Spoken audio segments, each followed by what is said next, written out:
আসসালামু আলাইকুম ওয়া রাহমাতুল্লাহি ওয়া বারাকাতুহু। চলুন আজকের আমরা জেনে নেই প্রিয় নবী মুহাম্মদ রাসূলুল্লাহ সাল্লাল্লাহু আলাইহি ওয়াসাল্লাম ঘুমানোর আগে কোন আমল করতেন এবং আমাদেরও করা উচিত। আল্লাহ রাসূল সাল্লাল্লাহু আলাইহি ওয়াসাল্লাম বলেছেন, তুমি যখন শুতে যাবে অর্থাৎ ঘুমাতে যাবে তার আগে কিছু আমল করে নেবে। যদি এই আমলগুলো আমরা করতে পারি তাহলে ঘুমটা ইবাদতের ভিতরে গণ্য হবে। এটা আমার কথা নয়, এটা বলেছেন প্রিয় নবী মুহাম্মদুর রাসূলুল্লাহ সাল্লাল্লাহু আলাইহি ওয়াসাল্লাম।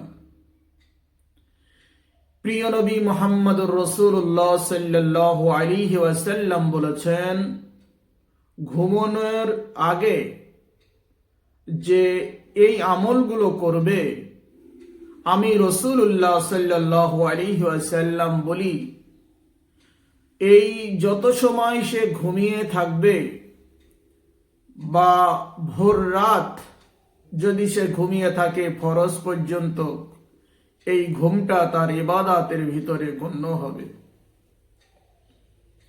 রাসূলুল্লাহ সাল্লাল্লাহু আলাইহি ওয়াসাল্লাম বলেছেন, যখন তোমরা ঘুমাতে যাবে ব্যবহারের কোনো থালা, বাসন, হাঁড়ি, পাতিল ঢেকে রাখো এবং বাতি নিভিয়ে রাখো।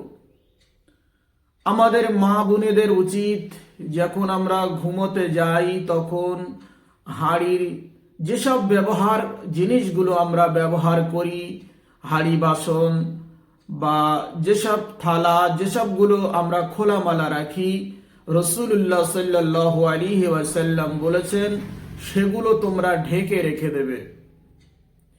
ঢেকে না রাখলে কি হয়, বাড়ির বরকত কমে যায়, বাড়ি বিভিন্ন রকম বালা আসে, ইবলিশ শয়তান সেগুলো মুখ দিয়ে থাকে। রাসূলুল্লাহ সাল্লাল্লাহু আলাইহি ওয়াসাল্লাম আরো বলেছেন, যখন তোমরা ঘুমাবে তখন বাতি নিভিয়ে দেবে। রাসূলুল্লাহ সাল্লাল্লাহু আলাইহি ওয়াসাল্লাম আরো বলেছেন, যখন তোমরা ঘুমাতে যাবে ওযু অবস্থায় ঘুমাবে।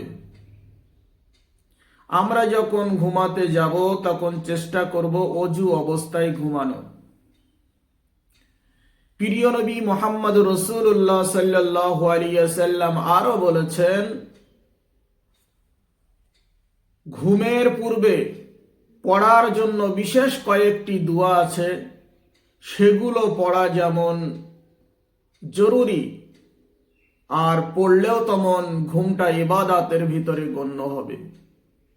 সর্বপ্রথমে রাসূলুল্লাহ আরো বলেছেন যে তোমরা বলবে, আল্লাহুম্মা বিসমুকা আমুতু ওয়া আহইয়া। রাসূলুল্লাহ সাল্লাল্লাহু আলাইহি ওয়াসাল্লাম বলেছেন, তোমরা যখন ঘুমাতে যাবে সূরা কাফিরুন, সূরা ইখলাস, সূরা ফালাক, সূরা নাস পড়বে। এইগুলো পড়ে তোমরা ঘুমাতে যাবে।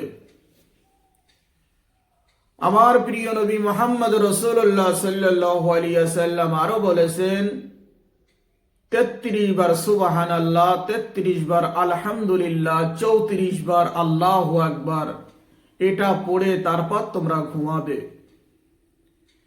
দয়ার নবী আরো বলেন, তোমরা যখন রাতে ঘুমাতে যাও তখন আয়াতুল কুরসি পড়ে তারপর ঘুমাবে।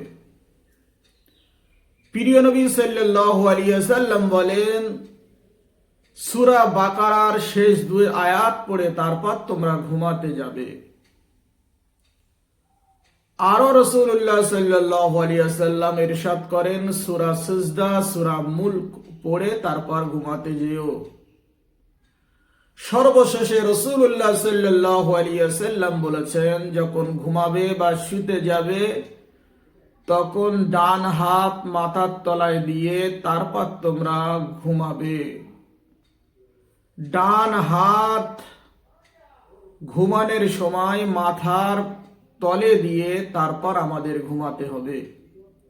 যাই বা হোক, আমরা রাসূলুল্লাহ সাল্লাল্লাহু আলাইহি ওয়াসাল্লামের আরো অনেক সুন্নত আছে, যদি এইগুলোই আমরা আমল করতে পারি তাহলে আমাদের ঘুমটা ইবাদতের ভিতরে গণ্য হবে। আল্লাহ পাক রব্বুল আলামিন আমাদের সকলকে যেন এই আমলগুলো করে ঘুমানোর তৌফিক দান করেন। আমিন।